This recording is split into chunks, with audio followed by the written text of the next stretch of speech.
sport ñu dooree ko rek comme démb nuñ ko defee woon xam naa tey moom lañ koy defee waat dañ koy commencé ak li nga xam ne mooy non tey sax dañuy bàyyi beach soccer bi xam naa dinañ ci ñëw waaye commencé suñu gaynde yi nga xam ne war nañoo amal jongante le premier bii lay doon contre Togo am na beneen tamit buñ footballé Togo ba pare contre kii di Congo la donc muy éliminatoire coupe du monde muy première journée bi Aliou Cissé war a joxe listam yi waaye nag li ci xaw a doy waar tuuti mooy dañoo am problème surtout au niveau de la défense ak ci côté droit bi ndax kii di Sabaly dafa blessé ba léegi nag ñuy wax kan moo ko mën a remplacer parce que tamit booy xool Moussa Wagué mi nga xam ne moo fa doon nekk dafa blessé am na yeneen joueurs yu fa doon ne ñenn ñi footballatuñu ak yooyu démb am na ay journaux wala ay sites yu bëri ñu ci mel ni APS ñuy wax ay défenseur bu mel ni ki nga xam ne mooy Bakary Mané ñu ngi koy tudd ak kii di benn défenseur bu nekk Moutaaru Balde mais Bakary Mané mu ngay football fële ca Agadir mu ngi nekk fële ca Maroc donc latéral bu baax la bëri na ay techniciens ku mel ni Demba Mbaye mi nga xam ne foofu lay nekk wax na ci moom ay kii yu rafet Ablaye boo ñu mënee indil ay kii yu Bakary Mané nee na mën na maanaam combler suñu côté boobu donc mu ngi noonu Agadir la nekk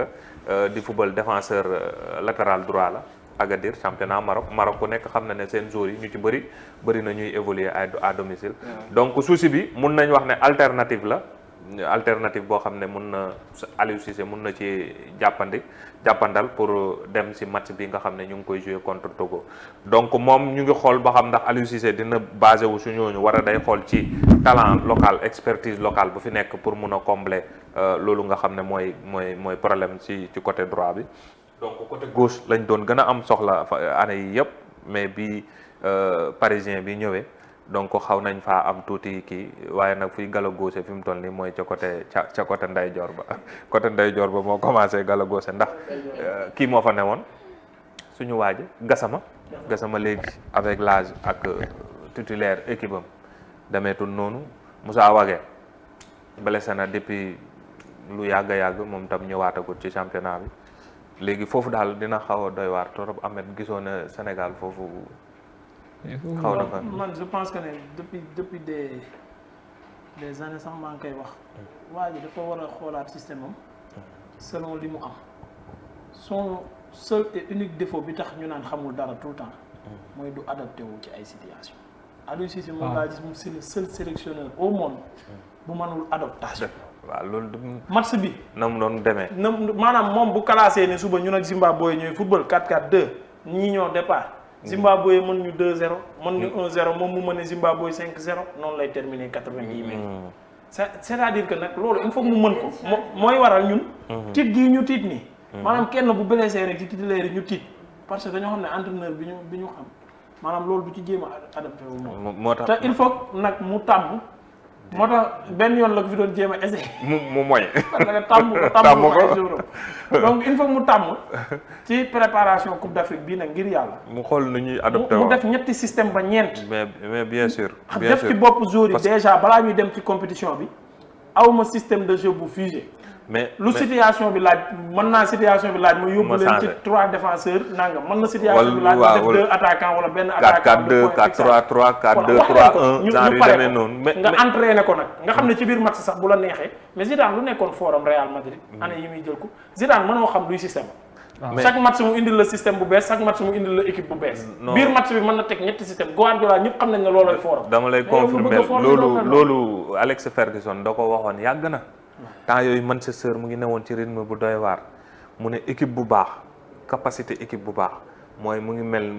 équipe bu muy dajal mu adapté wu par rapport ak équipe boobu nu muy footballé loolu entraîneur moo koy def ci équipe boo demee ba réussir loolu ci sa équipe rek mooy am nga groupe bu baax maanaam groupe boo xam ne équipe bu mu dajal rek mun nga koo adapté par rapport ak système de jeu ak schéma de jeu buy équipe boobu di footballé te ñun nag loolu moo ñu manqué ba léegi bi mu fi régné ma déglu benn jour Aimé Jacquet mu ne Barcelone ni muy régné nii entraîneur yi mu gis yu bees yi jàng di ñëw suñu ñëwee dina am problème pour gagner leen parce que système bi amul variation tabax la jël ci suuf benn dem ba ci kaw dugal ñëw moo tax gis nga la mu doon wax bi entraîneur yooyu jénnee ba ñëw am tuuti expérience. pour mu gagner ci yenn compétition yi dafay sonn parce que système bi ñoom it amul variation léegi nag ngal la Aliou Cissé bu fekkee yéen a ñuy dégg waa fédération wala ñenn ci moom ngeen wax ko ñun maanaam blessures yi ñun jaaxaluñu parce que am nañ effectif buñ toll mais moom nay adapté wu rek. wala muy jënd adaptateur yu bari ci kër bi di ko branché. voilà man nag pourtant coolee fi nekk mais man dama jàpp ne. même Aliou Cissé man dama jàpp ne même Aliou Cissé ak 11 bi muy woo. parce que tey ku ci mel ni que ñu wax côté D Diallo mën na ko jouer latéral gauche Cheikh Kouyaté sax mën na ko jouer latéral droite. Cheikh Kouyaté tout ce qui est défense da koy. tout ce qui est défense mën na ko def mais lépp mu ngi dépendre ci li Ahmed wax. c'est-à-dire que day quelqu'un boo xamante ni apport ba muy am ak un latéral de métier. très bien loolu dina am différence mais am na joueurs yoo xam ne yow personnellement di nga xam ne kii ak poste boo ko mëntu teg am na apport bu mag a mag bu mën a jël. parce que tey boo xoolee tey au niveau de Real Madrid xoolee tey loolu Lucas Vazquez c'est un ex-centre boo xamante ni tey bu jafe-jafe amee nga jël pousse ko mu nekk ci. non bëri na ci ay joueurs yoo xam booy xool amoon nañ fi ay Stéphane Badji booy xool dañ ko doon jouer genre bu mel noonu comme piston. muy jouer mel ni latéral ak affaire yooyu alors que c'est un milieu terrain. gis nañ ko fi si ay joueurs yu mag ay Zambrotta genre joueurs yu mel noonu yoo xam ne ay excentré la mu ñëw mais comme ñun amaguñ profil boobu te am na xëj na ay xale yu fi nekk mun na xool ci booy yooyu essayer.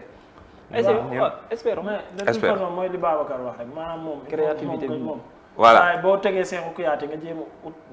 benn excentré bu moins moins défensif moom mu gën a offensif waaw gën a offensif milieu terrain bi sax à côté mais milieu bi sax à côté mais voilà milieu bi nekk à côté sax mën na benn apport bi ci ki nga xam ne maa ngi dégg si technicien yu APS interrogé ay Demba Mbaye ak benn koo xam ne day Demba Mbaye bu yoroon ñaari tali après nekkoon na DTN bu Génération Foot ak beneen technicien nee na joueur bu offensif la loolu sax moo koy xaw a nekk kii yam dafa offensif ba day bàyyi tuuti ci ginnaawam ak yooyu noonu xaw ma nag ndax alternative boobu dinañ ko sóor wala am na yeneen xale yu ñuy xool wala yu demee noonu wala tamit ndax Cheikhou Kouyaté lay indi pour combler foofu à droite parce que depuis quelque temps gis nañ ne Cheikhou mu ngi koy xaw a teg ci banc bi ndax mu ngi jël Abou Diallo ak kii di leen jouer. man je pense que ni bu naree nekk problème ci moom il peut jouer avec benn système boo xam ne mooy 3-4-3 sans problème. bu 3 ba lay gars yi def 3 ba kay lam ko fi def fii. loolu ñàkk mënam rek ñàkk mën gi mais 3-4-3 Sénégal bu ko jouer war na ci mën na jouer waaw préparation mais tamit bii amuñ jour yu bëri pour préparer Togo bi je pense 2 jours rek lañ am parce que booy xool week-end bi le premier la ñuy jouer te le 29. non mais match Togo bi ci préparation bi la bokk da nga ciy boole. waaw préparer mais bi nag éliminatoire la léegi sax tamit bu ba tey ñu des ci mbiru éliminatoire boobu ndax problème mu libération joueur fële ci Europe. gis nga Liverpool Angleterre démb bind nañ fédération égyptienne bi ne ko Salah duñ ko mën a libérer. ndax dafa am dëkk yoo xam ne comme nu koy kii sanitaire bi di imposer fële ci waaw dëkk yoo xam ne zone rouge la donte sax nee nañ ma Égypte am na ku ma wax ne ma Égypte suñ benn naataango bu nekk foofu ci Égypte ne Égypte bokk ci zone rouge ba xëy na problème mu Salah bi beneen affaire la xëy na loolu pour beneen mbir la bu ñu war a mën a gëstuwaat mais ñoom waaw non problème la ak fédération ñu ne Salah ak fédération mais en tout cas lu fédération lu Liverpool bind mooy mënuñoo bàyyi seeni jour du moom rek sax am na ñoo xam ne Amérique du Sud lañ bokk. suñ demee consensus lañ def dañoo def consensus ci ñoom ñëpp. club yëpp waaw moom laay yeggali moom xam nga dafa bind boobu moo confirmé gum dafa bind fédération égyptienne ne ko mënuñoo bàyyi jour bi am na yeneen jour yu bokk ci liste bi ne parce que bu demee ci yenn pays yi nga xam ne zone rouge lañ bokk buñ ñëwaatee dañuy observer benn temps isolement boo xam ne 10 jours lay waaw léegi nag loolu day xaw précision laa bëgg a indi day métti ci club yi moo tax su pays bi nekkee ci zone rouge ak pays ba muy accueillir wala ba muy déplacé wu nekk ci zone rouge aussi waaw comme par exemple Sénégal bu fekkoon exemple dafa nekk ci zone rouge war a accueillir Togo waaw jouru Togo yi dañuy exposé wu waaw même boo nekkul ci zone rouge laa bëgg a wax quoi zone Togo yi nekk ci zone rouge duñ la bàyyi nga ñëw di football ñoom parce que da ngay mën na nekk kaaw Égypte waaw Ahmed mais ñoom des fois tamit club yi Europe c'est vrai que dafa booy xool Covid bi dafa indi ay vide yoo xam ne ci wàllum droit ba yenn club yi ci la ñuy langaama mais ñoom ñooñu gënoon nekk ci ay zone rouge la danger la fa newoon nekkut fenn te pourtant seen joueurs yi ñu ngi doon nangu ñuy déplacé woog yooyu noonu di dem ak a ñëw gis nga lii buñ ci kiiwut nii bu ci kaaf jàpput xam nga non grandi ko yéen waa Sénégal da ngeen a tableau. de Ligue des champions bi ren non da ngeen a fàtte Ligue des champions bi ren. da ngeen fàtte ne dañ ko arrêté après yóbbu ko ci benn zone boo xamante ne ni amul danger. pour ñu àggalee ko fa amatul recevoir amatul vaillé. waaw mujjee def. waaw mais loolu kay c'est valable pour waaw mais match yi ñu ngi daan daw. waaw moom laa la wax. ñu ngi daan demante déplacement yi dañ ko arrêté ci Ligue des champions. waaw ci huitième de finale yi lañ trouvé woon solution boobu. waaw d'accord mais dama ne la match yi am na match yoo xam ne da ngay jógee dëkk bi te wóor na la dëkk bi mu ngi exposé ñu ngi demanteeg yooyu di jouer seeni championnat. mais xam nga fu lu muy indi mooy li ma la wax vide juridique bi si ne boo moytuwut CAN bi ren am nga CAN bi ren décembre janvier lay tombé. te dañ ko décalé woon ba année yee passé di ko yóbbu juin. problème mu libération jour yu daan posé wu autant nga xam ne CAN bi décembre boo jógee surtout comme Angleterre nga xam ne Boxing Day bi dañuy wax ne Boxing Day bi du tax nga gagné championnat mais mun nga ko si perte. période boobu lay tombé te joueurs africains yi dañuy bëri ñuy ñëw seeg yooyu boo moytuwut mun na doon benn. grand digal lu bëgg a wax baykat yi gars yi ci seen profil lañuy xool voilà mun nañoo voilà foofu la affaire bi nekk loolu la ñuy kiyagum nii te boo moytuwut mun na ñëw bu si gars yu taxawut ak yooyu waaw mun na indi problème yooyu noonu donc buñ jógee ci problème libération joueurs yi ñu dem Metz ak ki nga xam ne Pape Matar Sarr fan yi yëpp nag ñu ngi koy topp ñu ngi koy wax souvent nee nañ fi mu toll ni Metz ak Tottenham trouvé nañ benn accord ñoom accord total am nañ ko xëy na léegi li ci des rek mooy moom mu dem signé xamaguñ nag ndax tey la wala suba la wala gannaaw suba la mais en tout cas nee nañ daal accord total am na entre Metz ak Tottenham kon mën nañoo xaarandi ci fan yi di ñëw Pape Matar Sarr signé fële ca Angleterre. non 15 millions d'euros clause bi pour maanaam lii dañ ne lii lañ koy jaayee ko fayut lii mun naa ëpp loolu mun naa manqué loolu. mais man mi sax am loolu du salaire am man mi sax am na ñu ma dégg ñu ne depuis démb mu def na visite médicale mais dañ koy aale ba 2022 mu doog ko. waaw lu yooyu yëpp mun na kon comme accord am na rek. accord total. accord bi xëj na mun naa am loolu lañ kii. sërëxal ci biir accord bi wala yooyu nekk ci biir accord. avenir la en tout cas. waaw en tout cas waaw xale bu am avenir la depuis mu dem Ligue 1 daaw bi mooy deuxième saison commencé gut sax yeggagut ba équipe yu mag yëpp ñu ngi koy topp donc kon mun nañ koo bàyyi xel bu baax a baax buñ jógee ci football bi ñu dem beach soccer nag xam nga waxoon nañ ko fi fan yi barki démb rek Sénégal dafa dóoroon kii di Portugal qualifié ci quart de finale yi donc kon moom quart de finale yooyu dina ci am Brésil tamit di nekk équipe boo xam ne équipe bu mag la ci wàllum beach soccer Sénégal démb dañ koo dóor Oman moo ko dóor 3-2 mais malgré loolu fekk noonu na mu qualifié ba pare mais moo des comme leader ci lii di poule D bi donc kon mu permettre ko mu taseeg deuxième si poule C bi kii di Brésil moo nekk deuxième si poule C bi donc loolu wanewul deuxième malgré li mu jël deuxième wanewul tekkiwul ne Brésil du équipe bu mag ak yooyu favori la équipe bu baax la ci beach soccer donc mu ngi noonu Sénégal Brésil suba la bu 16h jotee su ma juumut moom risque fi mu toll nii dóor toog la match à résultat immédiat la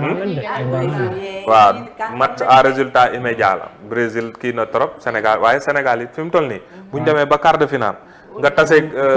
équipe nu mu tuddati champion en titre nga dóor ko daanaka moo tax sax mu éliminé ko muy Portugal nga qualifié taseeg Brésil kon amatul looy tiit ku nekk kay moom def le maximum la rek pour gagner match à résultat immédiat dóor toog waaw dañoo tourné démb dóor nañu contre Oman mais waaw changé nañ joueurs yu bëri booy xool góol bi gis nga ki góolu nii du sax góol titulaire bi Alseni mooy capitaine bi kii wut démb te tamit dañoo am aussi carton rouge ci benn action muy pénalité dañ koy teg dóor te dafa jege woon lool looloo tax ñu dugal ñu rouge suñu joueur boobu mu génn donc am na yeneen joueurs yoo xam ne dañoo amoon carton jaune donc duñ jël risque bi di leen dugal wala ñuy jël yenn initiative yi ba am yeneen carton boo xam ne da leen di suspendre si beneen tour bi moo tax démb coach bi ngaalasi la def ay réaménagement tuuti football place mun nga see football ak daal économie plastique football place amul plastique ay tànku neen la ay xob la ñuy sol léegi est-ce que duñ bàyyi place bi de xam ne lii damm daf ci gaaw place bi de boo fi solee daal randi ko kii xam nga fan 5 minutes soo ko fubalee dig na nii kii podium la nekk. moom pour moom podium la nekk. waaw voilà xanaa nga abal leen li ma wax probable mun nañu sol ay ballerine tic-tic. mun nañoo sol tic-tic waaye ñu dem foo xam ne jar na sol dàll te du doon ay tic-tic muy basket la nee nga sol ay dàll yi ngan donc basket afro basket bi commencé na ba li nga xam ne Sénégal tey la war a dugg ci compétition bi bu 16h jotee di si war a dajeek Ouganda nag c'est vrai que Sénégal mooy favori ci match boobu ñuy jëm ndax Sénégal tamit tolluwaayam ci basket ak yooyu noonu même bu dee ne Ouganda du équipe boo xam ne équipe bu ñu war a minimiser la Sénégal mooy favori ci donc ci match boobu Sénégal nag war a am ndam pour nu ñu koy waxee bien entrée réussir son nu mu tëddi entrée en matière Ouganda it moom lay ut loolu lay ut pour mun a am tamit facilité qualifié ci quart de finale yi donc muy match boo xam ne nar naa neex ndax match ouverture la pour notre pays koogal la Mamadi xaw ma Amady Mamadi Ndiaye non woowuñ ko instant yi tamit nekkatut moo nekk noonu ci photo bi sa photo archive la waaw sa photo archive bi donc intérieur bi léegi booy gis góor gi moo fay ne ak Youssou Ndoye ñooy gën a doon grand yi ñee nekkatut ci forme ba mu nekkoon boo xam ne dina ko permettre mu ñëw ci équipe bi parce que équipe bi tamit changé nañ ci ñu bëri comme ñooñu ngay wax noonu bëri na ñoo xam ne raccroché nañ ak ñoom mëlay ndooyi ñoom ñooñu en tout cas bonne chance voilà donc mu ngi noonu afro basket bi nag am na ay match yu jot a am xam naa Rwanda mi nga xam ne moo ko organisé moom démb joué na gagné 82 à 68 moom la gagné kii di RD Congo match bi nag lu tax mu amoon solo Rwanda suñ entraîneur bi nga xam ne moo ñu yore woon te nekk sénégalais muy Cheikh Sarr moom moo leen yore waaw léegi daanaka moo yor góor ñi ak jigéen ñi sax bu ñuy joué yenn man moom mooy cumuler ñaari fonction yooyu donc moo leen yor démb permettre nag kii di Rwanda mu def match bu neex a neex dóor 82 à 60 lii rek déjà benn kii la nuñ ko wax benn plus xam nga ndax nit ñi xam nañ fi muy waxee suñu basket mu ngi non mais gis nga suñu basket xëy na gars yi tamit liggéey bi mooy xaw di des mais suñuy technicien des fois seeni affaire boo demee Nigéria programme bu fi am na dama fàtte bu ñu fi defoon yàgg na tuuti mais ñoom moom la ñuy utiliser moo tax ba seen basket toll fii ñu toll mais ñun nag dañuy sàgganee des fois suñuy kii ak yooyu. non suñu njiit yi la rek. suñu njiit yi yëpp ci njiit yi la benn valeur suñu xam-xamu. voilà suñu xam-xamu réew loolu la quoi. loolu mooy suñu problème waaw loolu mooy suñu problème wàllum gestion bu côté boobu dañ fa am problème bu mag a mag. on a de bons techniciens. ay techniciens yu baax comme ku ci mel ni Cheikh Sarr mi yoroon na moo njëkk a sax qualifié loo 8e de finale coupe du monde suñu équipe bi góor ñi. mooy Cheikh Sarr bi waaw coupe du monde 2008 wala 2010 bu ma juumut côté yooyu noonu Cheikh Sarr mi moo njëkkoon yóbbu Sénégal ba foofu donc yeneen résultat yi fa tukkee ci Afrobasket bi muy Tunisie Guinée Tunisie moo dóor Guinée 82 à 46. Égypte Guinée moom dëkk Guinée tamit daal sama bopp 82 à 46 la ko Tunisie. mais moom toujours moom moitié point rek lay jël daal. Tunisie tamit dafa bokk ci favori yi ci compétition bi. mais dafa bari. 82 46. waaw daanaka xaaj bi la. Égypte itam jàpp Centre Afrique dóor ko 72 à 56. Angola Cap-Vert moo ko surprendre xam nga Angola tamit moom bokk na ci ñoo xam ne tamit ci favori yi lañ daan bokk ay année yii ñu weesu ba Nigéria ñëw di indi kii bi di leen bouleversé moom Cap-Vert moo ko surprendre dóor ko 77 à 71 donc résultat yooyu démb moom lañ jotoon a enregistré ci Afrobasket. bëriwul 6 points d'écart rek. waaw match ñaari équipe yu mag la. ñaari équipe yu baax sax bu ñuy viser nañ viser final ba ñuy waxi trophée loolu nga waxoon. waaw mais compétition noonu nga fay demee. waaw doone damay ñëw gagné mais dinaa yaakaar dem ba final. teg sa bopp pression bañ nit ñi jéppi la di la waajal. waaw ñu jeexal rek démb ak ay résultats yi nga xam ne mooy barrage Ligue des Champions donc gis nga ñu ngi noonu Benfica moom qualifié na malgré 0-0 bu mu def ak PSV Eindhoven. voilà démb dafa dóoroon ale ba donc gis nga. nu mu tuddati Ludogorets mu nga xam ne fa la Stéphane Badji bu ma doon wax léegi moom fa la doon joué waaw moom dañ koo dóor sax yaakaar naa kay gis nga kay moo qualifié Malmo moo qualifié malgré victoire am parce que kay à l'aller dafa dóoroon 2-0 donc mu ngi noonu voilà am na yeneen programme tey bi Monaco ak bu Crépin Diatta donc Monaco bu Crépin Diatta moom dañ koo dóoroon Areba mu war a dem Shakhtar Donetsk war fa jongante donc moom il faut mu renverser tendance bi ñoom Crépin Diatta pour mun a assurer ne dinañ qualifier ci Ligue des Champions donc Mohamed résultat yi tableau yi programme bi mu ngi noonu nga xam ne match yu am tey moo fi gënoon a fës voilà. ñoom jërëjëf crépine la ñuy wax xaw ma crépine xaw ma crépine. mën nañ koy lire. mu ne kay. man daal keroog may déglu reporter bi mu naan crépine. xanaa arabe la. non xanaa naare français. français. Mooy- non mais mooy foncéen yi. non foncé ñoom waaw ñu wax ñoom lañu ping wax. waaw le mang waaw mang yooyu noonu véritable mang Accent yow même Deschamps sax booy dégg espagnol Deschamps sax buy wax des fois yoruñ accent parisien quoi. sa waa ji.